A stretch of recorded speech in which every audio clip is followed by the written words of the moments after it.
হযরত ওমর একদিন তিনি হেঁটে কোথাও যাচ্ছিলেন। কিছু দূর যাওয়ার পরেই দেখলেন এক বৃদ্ধাকে। বৃদ্ধা কি যেন বিড়বিড় করছে। হযরত ওমর তার কাছে গেলেন, তার খোঁজ খবর নিলেন, জিজ্ঞাসা করলেন, আচ্ছা বুড়িমা, খলিফা ওমর সম্পর্কে তোমার ধারণা কি? বুড়ি হযরত ওমরকে আগে কখনো দেখেনি, তাই তাকে সে চিনতে পারেনি। বুড়ি হযরত ওমরের কথা শুনে কিছুটা বিরক্ত হলো, বলল, ওমর টোমর দিয়ে আমি কি করব?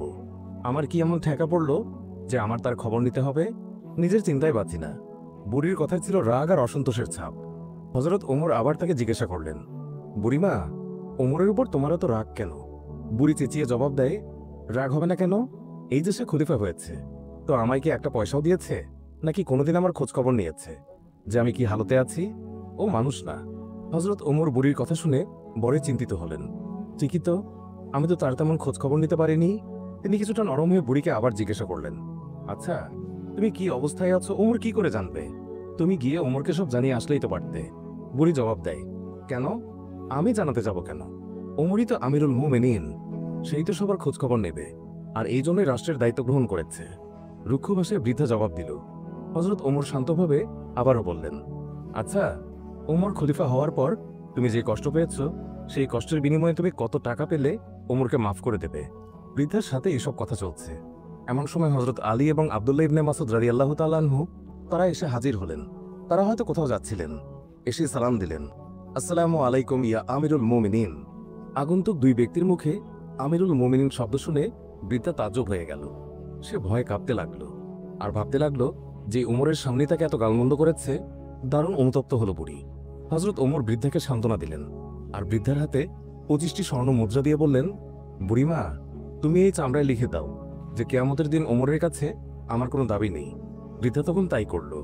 চামড়ার উপরে তা লিখে দিল বৃদ্ধা, আর হযরত আলী রাদিয়াল্লাহু তাআলা আনহু সাক্ষী হিসেবে তার উপরে দস্তখত করলেন। হযরত ওমর রাদিয়াল্লাহু তাআলা আনহু মুহাম্মদুর রাসূলুল্লাহ সাল্লাল্লাহু আলাইহি ওয়াসাল্লামকে অনুসরণ করে তালি লাগানো জামা পরতেন। যখন তিনি মুসলমানদের প্রাণকেন্দ্র বায়তুল মুকাদ্দাস জয় করার জন্য বের হচ্ছিলেন, সেই সময় তার পরিহিত জামায় 17টি তালি লাগানো ছিল। যখন তিনি তালিযুক্ত জামা পরিহিত অবস্থায় জেরুজালেমের উদ্দেশ্যে রওনা হয়েছিলেন, সাহাবাদের মধ্যে থেকে কেউ একজন হযরত আলী রাদিয়াল্লাহু তাআলা আনহুকে বললেন, ইয়া আলী, হযরত ওমর রাদিয়াল্লাহু তাআলা আনহুকে বলুন অন্তত আজকের দিনে তালিযুক্ত কাপড় খুলে একটু ভালো কাপড় পরিধান করার জন্য, কারণ তিনি ইহুদি খ্রিস্টানদের দেশে যাচ্ছেন। তারা হয়তো আমিরুল মুমিনিনকে দেখে বিরূপ মন্তব্য করতে পারে। তারা তিরস্কার করে বলতে পারে, মুসলমানগণ খলিফার জন্য একজোড়া ভালো কাপড়ের ব্যবস্থাও করতে পারেনি। আপনি খলিফাকে বুঝিয়ে বলুন। সাহাবাদের পিড়াপিড়িতে হযরত আলী রাদিয়াল্লাহু তাআলা আনহু কথাটি বলার জন্য হযরত ওমরের কাছে গেলেন, কিন্তু এমন কথা বলার সাহসই পেলেন না, কারণ হযরত ওমর রাদিয়াল্লাহু তাআলা আনহু তিনি এমনিতেই গরম। তারপরও এমন স্পর্শকাতর বিষয়ে মুখটাই বা খুলবেন কিভাবে? অনেক চেষ্টা করলেন, কিন্তু কোনোভাবেই বলতে পারলেন না। ফিরে এলেন সাহাবাদের কাছে, নিজের অপারগতা প্রকাশ করলেন। হযরত আলী রাদিয়াল্লাহু তাআলা আনহু বললেন, আমি যখন বলার জন্য তার কাছে গিয়েছি, তখন আমার কথা বলার শক্তি হারিয়ে ফেলেছি। এবার সাহাবাগণ পরামর্শ করলেন, তাহলে এই কথা খলিফার কাছে কে বলতে পারে? সকলেই খেয়াল পেশ করল, হযরত আয়েশা রাদিয়াল্লাহু তাআলা আনহা এবং হযরত হাফসা রাদিয়াল্লাহু তাআলা আনহা বলতে পারবেন। তারা সকলে মিলে হযরত হাফসা রাদিয়াল্লাহু তাআলা আনহুর কাছে গেলেন। হযরত হাফসা রাদিয়াল্লাহু তাআলা আনহু বললেন, আমি রাসূলুল্লাহ সাল্লাল্লাহু আলাইহি ওয়াসাল্লামের স্ত্রী এবং খলিফা ওমরের মেয়ে, কিন্তু আমার পিতাকে এই কথা বলার সাহস আমার নেই। আমি এই কথা বলতে পারবো না। হযরত আয়েশা রাদিয়াল্লাহু তাআলা আনহা বলতে পারবেন। সাহাবায়ে কেরাম হযরত আয়েশার কাছে দরখাস্ত করলেন। অতঃপর তিনি হযরত ওমর রাদিয়াল্লাহু তাআলা আনহুকে ডেকে পাঠালেন। হযরত ওমর রাদিয়াল্লাহু তাআলা আনহু হযরত আয়েশা রাদিয়াল্লাহু তাআলা আনহার পয়গাম পাওয়ার সাথে সাথেই উপস্থিত হলেন। ভারত উপমহাদেশের বিখ্যাত হাদিস বিশারদ শাহ ওয়ালিউল্লাহ হাদিসে দেহলভি একটি গ্রন্থে লিখেছেন যে হযরত ওমর রাদিয়াল্লাহু তাআলা আনহু আম্মাজান আয়েশা রাদিয়াল্লাহু তাআলা আনহার সামনে দোজানো হয়ে তিনি বসে পড়েন। আয়েশা রাদিয়াল্লাহু তাআলা আনহা বললেন, আমিরুল মুমিনিন, আপনি যেহেতু খ্রিস্টিয়ানদের রাজ্যে যাচ্ছেন, এই জন্য আপাতত এই তালিযুক্ত জামা পরিবর্তন করে অন্য একটি ভালো জামা পরিধান করুন।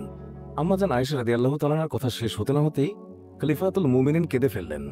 আয়েশাকে বললেন, আম্মা, আপনি কি আমাকে রাসূলুল্লাহ সাল্লাল্লাহু আলাইহি ওয়াসাল্লাম থেকে দূরে সরিয়ে রাখতে চাচ্ছেন? আপনার কি রাসূলের সাথে কাটানো দিনগুলোর কথা মনে নেই, যে দিনের পর দিন নবীজি সাল্লাল্লাহু আলাইহি ওয়াসাল্লাম উপবাস থেকেছেন? 3 দিন পর্যন্ত নবীজি সাল্লাল্লাহু আলাইহি ওয়াসাল্লামের চুলায় আগুন জ্বলেনি। হে আয়েশা, আপনার কি সেই দিনগুলোর কথা মনে নেই যে নবীজি সাল্লাল্লাহু আলাইহি ওয়াসাল্লাম তালিযুক্ত কাপড় পরিধান করেছেন? আম্মাজান, ওমর এই ছেঁড়াফাটা তালিযুক্ত পোশাক পরে যেই স্বাদ অনুভব করে তা বোঝানো সম্ভব নয়। ওমর আর অন্য কিছুতে এমন স্বাদ অনুভব করে না। সিরাতের কিতাবসমূহে লিপিবদ্ধ হয়েছে যে খলিফা হযরত ওমর রাদিয়াল্লাহু তাআলা আনহু যখন রাসূলুল্লাহ সাল্লাল্লাহু আলাইহি ওয়াসাল্লামের অসহায়তার কথা আলোচনা করছিলেন, তখন হযরত আয়েশা এবং হাফসা দুইজনেই অঝরে কাঁদছিলেন। অতঃপর খলিফাতুল মুমিনিন হযরত ওমর রাদিয়াল্লাহু তাআলা আনহু তালিযুক্ত কাপড় পরিধান করেই মুসলমানদের প্রাণকেন্দ্র বায়তুল মুকাদ্দাস বিজয় করার জন্য বের হলেন। হযরত ওমর রাদিয়াল্লাহু তাআলা আনহু তিনি যখন জেরুজালেম শহরে প্রবেশের দ্বারপ্রান্তে 22 লক্ষ বর্গমাইলের বিশাল সাম্রাজ্যের খলিফার হাতে উটের রশি, উটের উপর বসে আছে ভৃত্য, মুসলিম বাহিনীর সেনাপতি আবু উবাইদা ইবনুল জাররাহ রাদিয়াল্লাহু তাআলা আনহু লক্ষ্য করলেন খলিফার গায়ে অতি সাধারণ 17টি তালিযুক্ত জামা। উটের রশি ধরে টানছেন মুসলিম বিশ্বের খলিফা, আর ভৃত্য বসে আছে সেই উটের ওপর। এটা দেখে রোমানরা কি মনে করবে, এইসব ভেবে তিনি বললেন, হে আমিরুল মুমিনিন, আমরা এমন এক জায়গায় আছি যেখানকার লোকেরা চাকচিক্য পছন্দ করে, মানুষের বাহ্যিক সৌন্দর্য দেখে মানুষের মর্যাদার বিচার করে। তাই আপনি যদি একটু ভালো পোশাক পরতেন তাহলে তা কতই না উত্তম হতো। হযরত ওমর রাদিয়াল্লাহু তাআলা আনহু আবু উবাইদা ইবনুল জাররাহর কথায় রেগে গেলেন, তার বুকে আঘাত করলেন আর বললেন, আমি তোমার পক্ষ থেকে এই কথাগুলো আশা করিনি। হযরত ওমর রাদিয়াল্লাহু তাআলা আনহু বললেন, আমি হচ্ছি সেই জাতি যাদের মহান আল্লাহ ইসলাম দ্বারা সম্মানিত করেছেন। আমরা যদি ইসলাম ছাড়া অন্য কোনো উপায়ে সম্মান খুঁজি তাহলে মহান আল্লাহ তাআলা আমাদের অসম্মানিত করবেন। সুপ্রিয় দর্শক, এই ছিল আমাদের আজকের ভিডিও। ভিডিওটি ভালো লাগলে লাইক দিন, আর নিয়মিত আমাদের ভিডিও পেতে আমাদের চ্যানেলটি সাবস্ক্রাইব করুন। আজকের মতো বিদায় নিচ্ছি, দেখা হবে অন্য কোনো ভিডিওতে। ভালো থাকবেন। ধন্যবাদ সবাইকে।